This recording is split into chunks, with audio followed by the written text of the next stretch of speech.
I said, you know what, this is not what it should be. Somebody have my keys? You okay? I was noticing the one here. The beginning of Samuel as a prophet, and for sake of time, verses 1 through 9 is talking about when Samuel heard God, the voice of God, didn't know it was God. And he went to Eli and said, Eli, did you call me? And Eli said, no.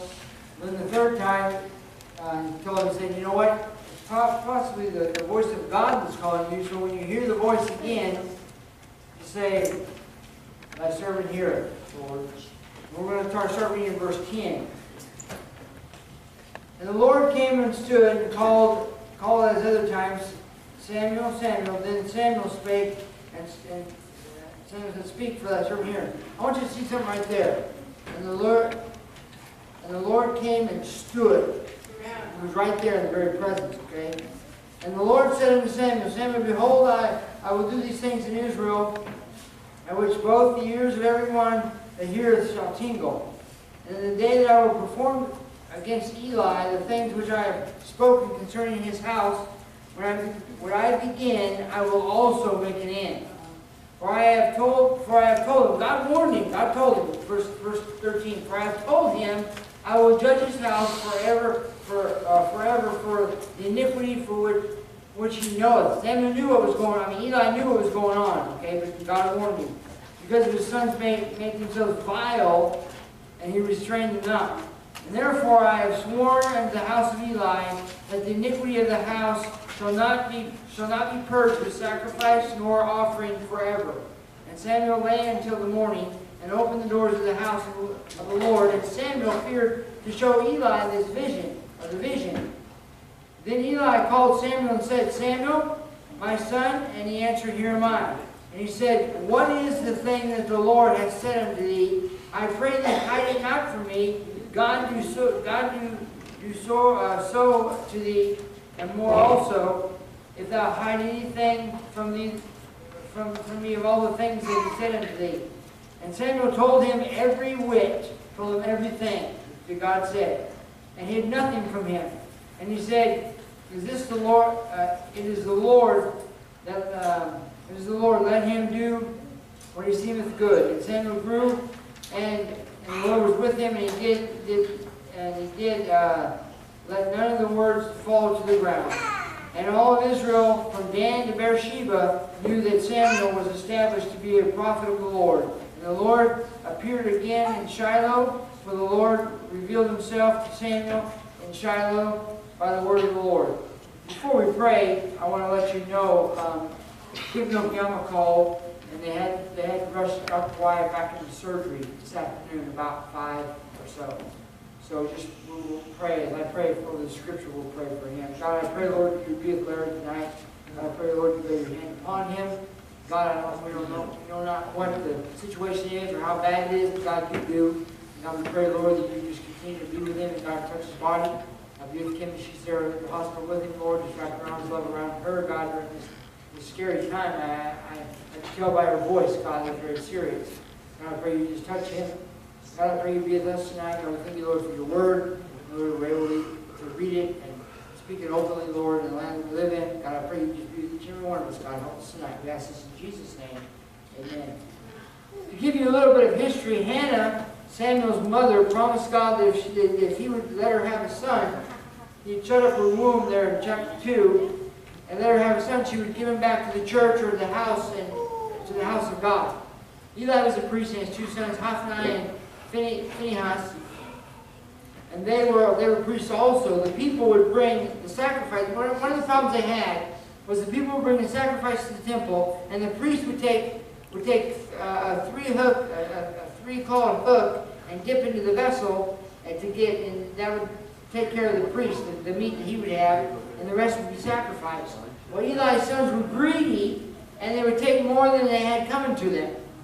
And they also lay with women, and basically they were having sex with these women on the steps of the temple and in the door of the temple. And Eli didn't. It wasn't that he couldn't, but he didn't control them. And so they did what they wanted, but God will not allow open sin to go, especially in the house of God.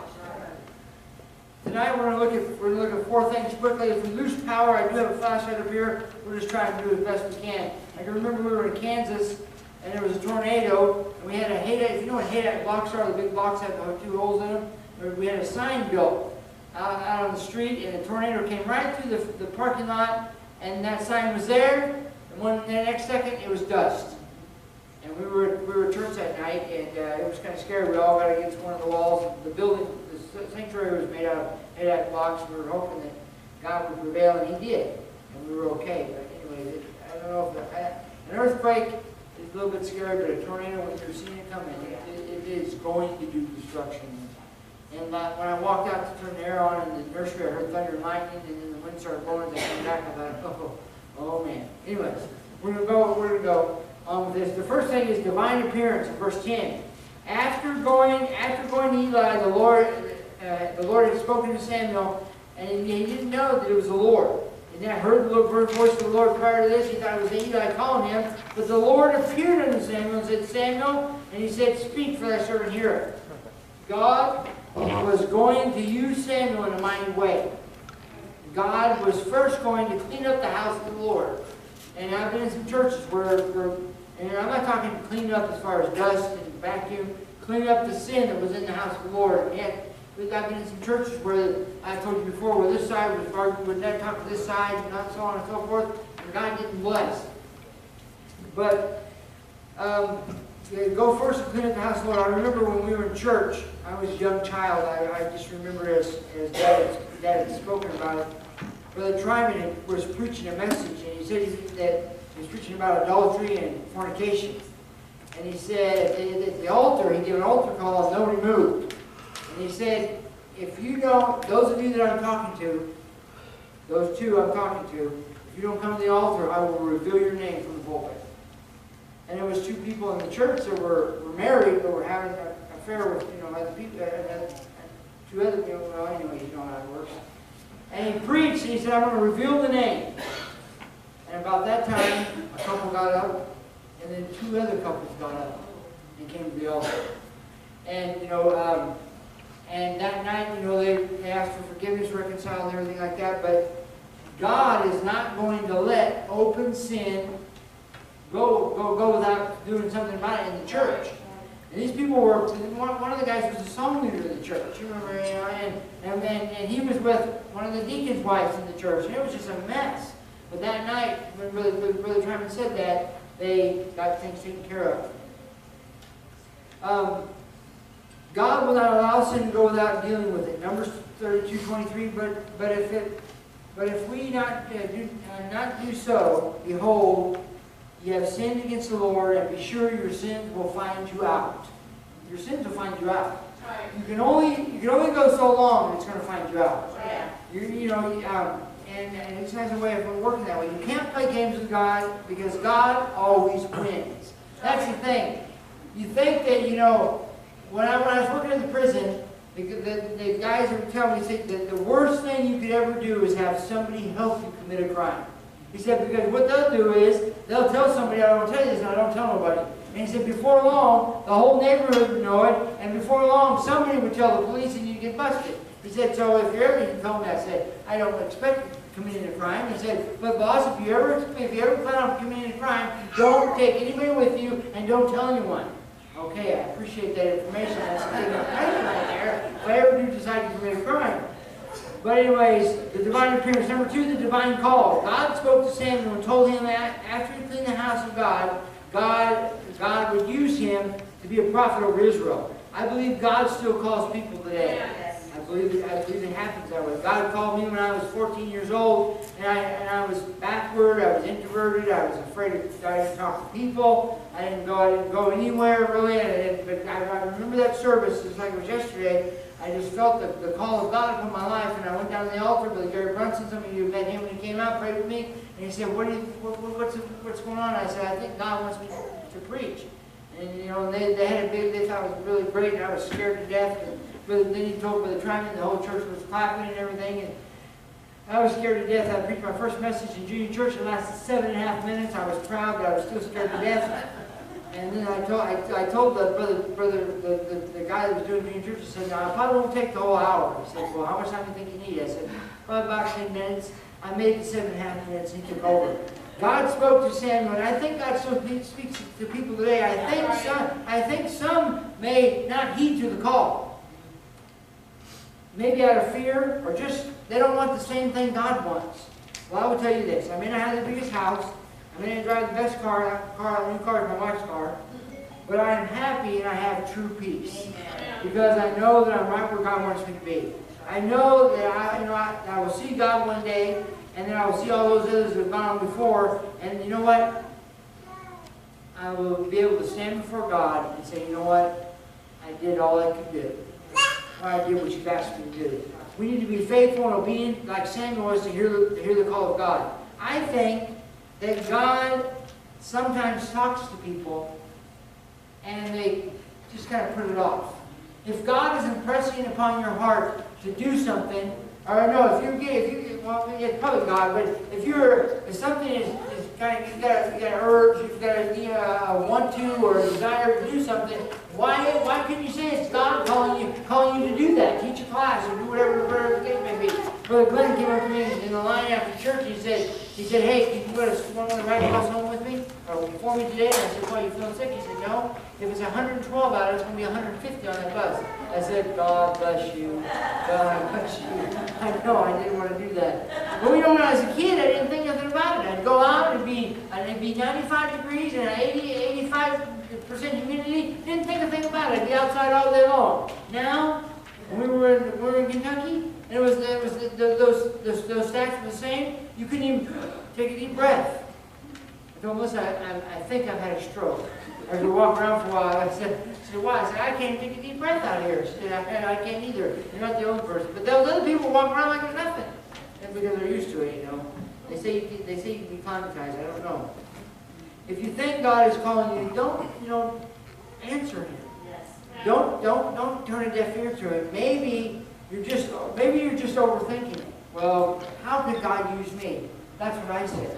When I was sitting in the pew, I thought, how could God use me? I remember I was in grade school. I maybe second, third grade, and we were all going to do a Christmas program. And I was one of the taller kids, and so I was on the front row. And they had stands, they would go, whatever time, risers. I remember when I was kindergarten, my teacher, Mrs. Hackney, I said, "I can't do this." And the curtain hadn't opened yet. She said, "Yeah, you can." I said, "No, I can't. I think I'm going to be sick."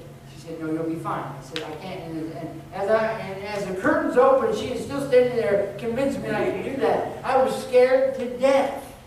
I was scared to death. And we sang, and I don't remember what we sang. We sang 2 or 3 different songs, and people clapped. And I didn't care about the clapping. I didn't care about the praise. I was scared to death. And when God called me, I was scared. I'll be honest with you. I was scared. I knew the spirit of fear doesn't. We know the Bible says it doesn't come from God, but I was afraid. I thought, you know what? There's no way I can do this. There's no way God can use me. I can't talk in front of people. I can't. Whenever they had, if we had testimony service on the night before Thanksgiving, we had that in Kansas. I never could stand up. I always wanted to stand up, but I never could. I thought, you know what? I'll stand up and I'll pass out. I'll fall out, or I'll stand up and have to run out, and I'm going to throw up. I just can't do it. And then when God called me that night, and I knew it was God, God took all that away. I mean, most of it away.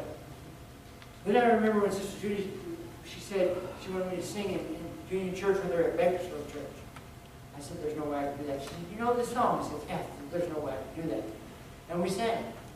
And then I got to where, if I was singing, I was wishing I was preaching. If I was preaching, I was wishing I was singing because I was just afraid, I was scared. But you know what? When God calls you, He will equip you for that job. He will get you prepared for that job. He will use you. There's just be an empty vessel that God can use. And Samuel was that. He said, "Hear my Lord, thy servant heareth." That's what we need to say. Well, number 3, the divine favor.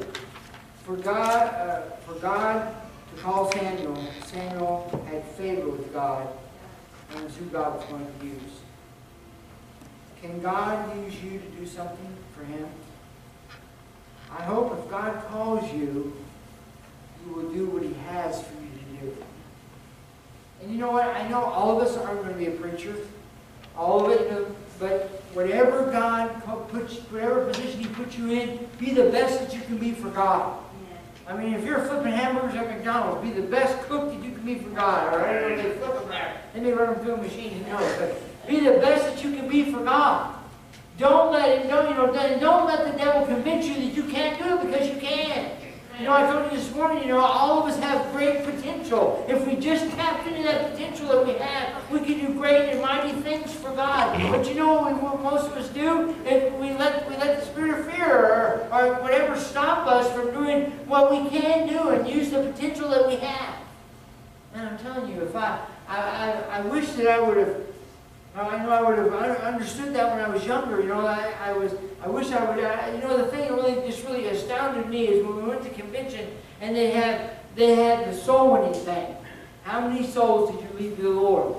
And these kids were up there, and you could read their report. There's 300 in 1 year.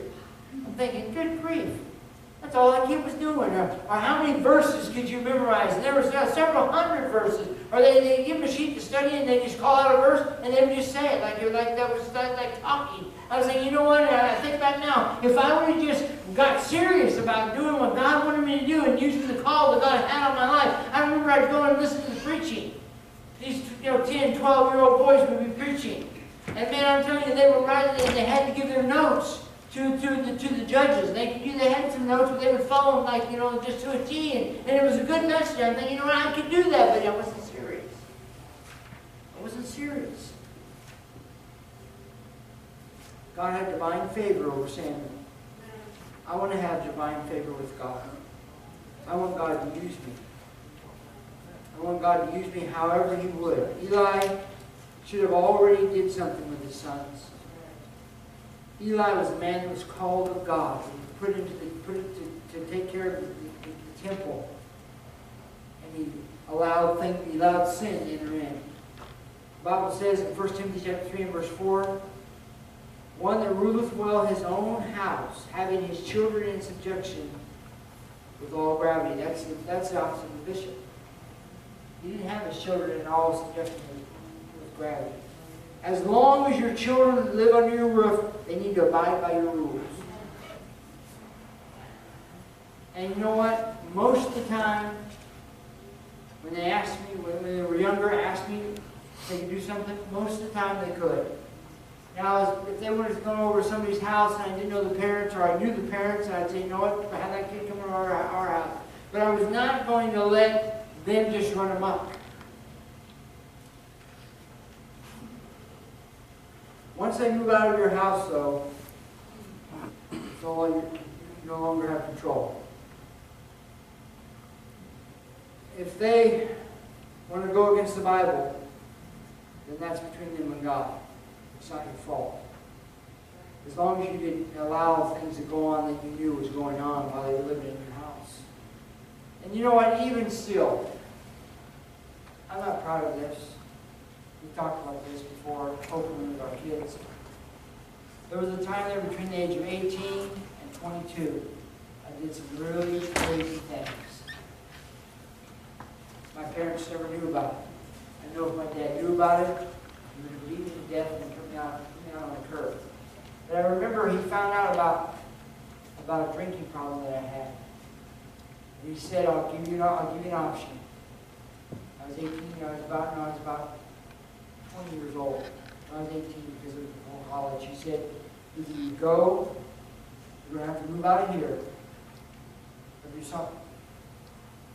He said, I said, what about going to California Christian College? He said, well, yeah, you can do that. He said, but I really don't want to send you there because you're a mess. And I said, well, what do you want me to do? I have no place else to live. He said, that's really not my problem. I always had this term, you made your bed, now you're sleeping. I hated that.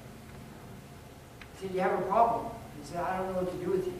But I'm not going to let this affect our house, our church, or my witness for God. He said, because you're doing your own thing. I was coming to church. every Sunday morning, every Sunday night, every Wednesday night, involved in youth group, and I had a drinking problem all through high school. And when I was 18, yeah, it was all through high school. When I was 18, he told me that. I said, well, I don't know what to do. He said, you've got to figure it out. He said, I am no longer responsible for you because you're not going to live under my roof. And I remember we were standing out in the front yard, and actually in the driveway, he was telling me this. I got home one night, and one night, I don't know, I can't remember if I was drinking that day or not, probably. And he said, I'm not going to do this anymore. You're not going to put me through this, your mother through this, or your younger brother, and you're not going to live here. And I just stood there. He went in the house. He said, what happened? I said, what do you mean? What happened? I thought God, God called you to do something, and God is not going to change that calling. Well, you're going to be sorry if you try to play games with God. I said, well, I'm not playing games with God. He said, yes, that's what you're doing. You're not living right. You're not doing right. And he said, you know what? God is not going to allow this to go on. So I went to California Christian College. I told you before. Me and my roommate went to a church and had a pastor. I want to say it was Farmington, but not Farmington, Exeter. It was Exeter. And as Greg was preaching, 15 people in the church. The church was really, you know, had a big, huge sanctuary about this size. About 15 people there. And as Greg was preaching, God called you. He still calls you. I just remember the title. And I went down to an old-fashioned altar and I said, God, I'm sorry. I'm sorry for what I've done. And I know that you want to use me in a mighty way, and I'm going to stop the things I'm doing. And I did. I stopped this cold turkey. I didn't need the 12-step program. I didn't need to go to some clinic. God took the desire away.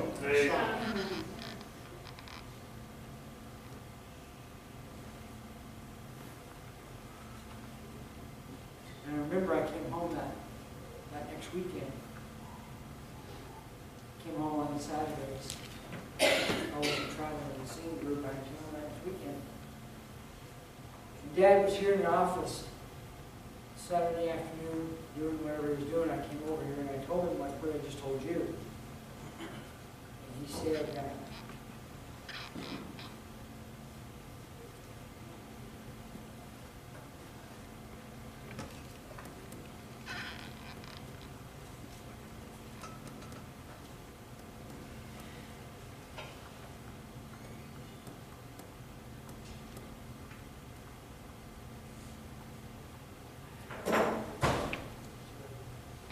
he said, I'll help you as best I can.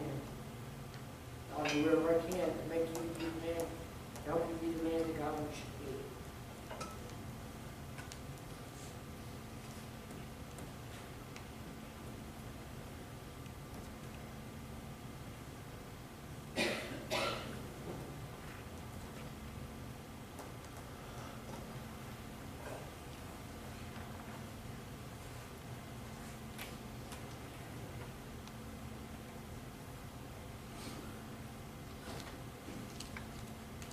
Then I remember Judy and I in the emergency room with Dad in the room.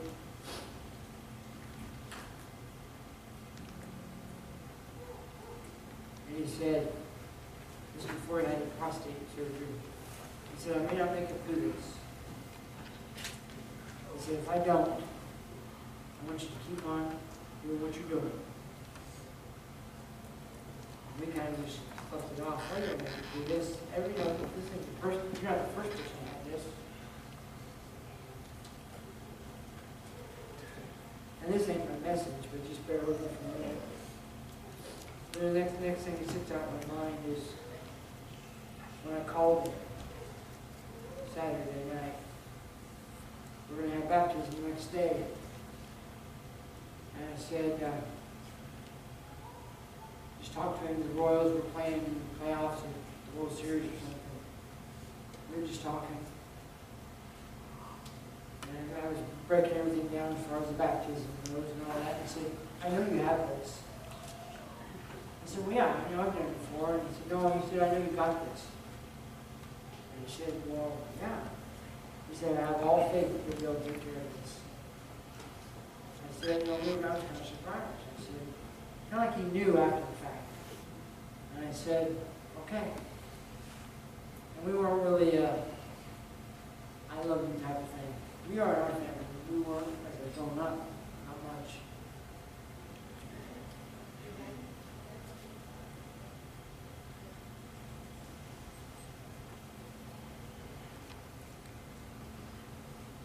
You would think it would be easier.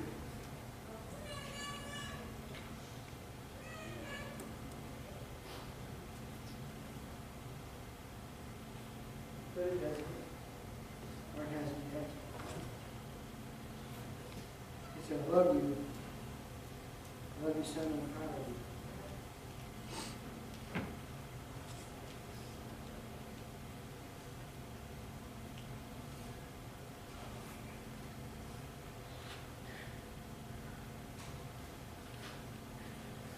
I'm glad God called you to the position He has. It hasn't been easy. I've learned a lot of things as I go.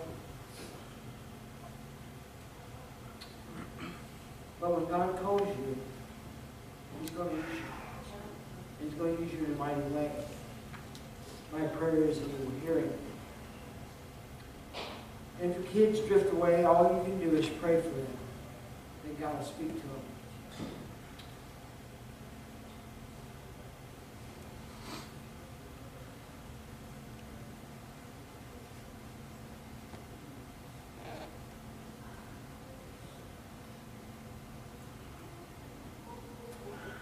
Pray for us.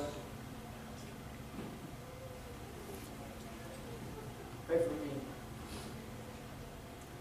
That I can be the man I need to be. Father, husband, and your friend. The person I need to be. Let's go on with this, or we lose power, or something else happens. Number 4 was divine judgment.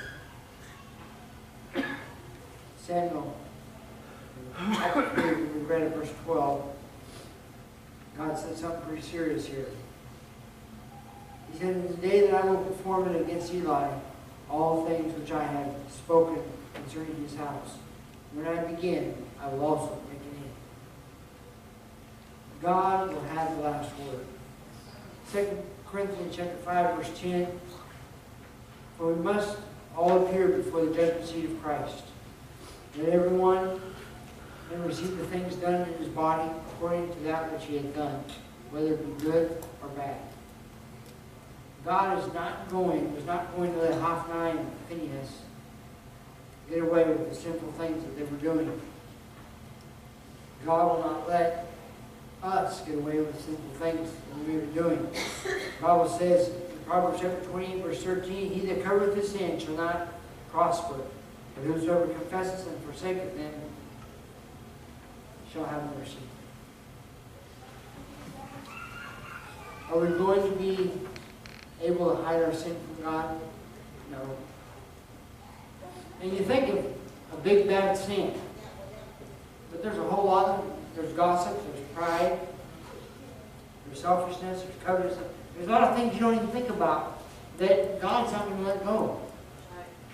God's not going to just overlook it. People have the mindset that nothing has happened to me yet. But I don't think for a minute that God's going to overlook sin in the lives of His people. God will not allow us, not any unconfessed sin, to enter into heaven. The Bible says in Revelation chapter 21, verse 27, and there shall be no wise, there shall be in no wise enter into anything that defileth, neither whatsoever worketh abomination or maketh a lie, but that which is written in the Lamb's Book of Life. Hophni and Phinehas were going, and got what was coming to them. Turn over there in chapter 4, verse 10. And the Philistines fought with Israel, and Israel was smitten, and they fled every man into his tent. and there was a very great slaughter. For there fell on Israel 30,000 footmen. And in verse 11, and the ark of God was taken, and the sons of Eli, Hophni and Phinehas, were slain. God wasn't playing games. I think, in my opinion, because Eli didn't do something, God had to. Because they were bringing reproach upon the house of God. They were bringing reproach upon Eli. They were bringing reproach upon themselves and God. And God was not going to allow it to go. God means what He says. It says what He means. He won't allow us to get away with any sin. Do right so that you can and will receive the blessings of God. They lost the ark of God there. If you're there in verse 10 and chapter 4, you can see in verse 18 that, and it came to pass when he made mention of the ark of God, and he fell off the seat backward by the side of the gate, and his neck brake. This is talking about Eli here. And he died. And he was an old man and heavy. And he judged Israel for 40 years. And have you ever heard the word Ichabod?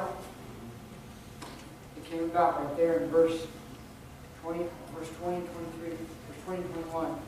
About the time, this was Phinehas' wife.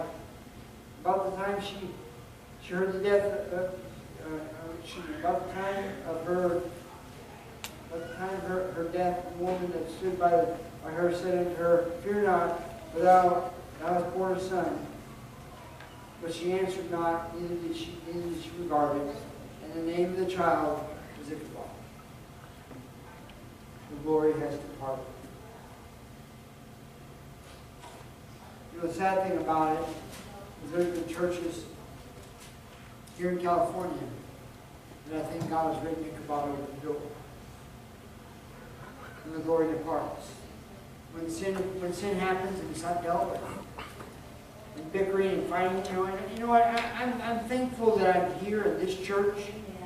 We've never had a bad business meeting. We've never had bickering and fighting that I know of. And God is going to bless. God is still blessing. And my whole thing is this: if God is calling you, answer. Answer. Even though you may feel inadequate, you may not feel like you can do it, you can. You have potential. And you can. Let's stand together.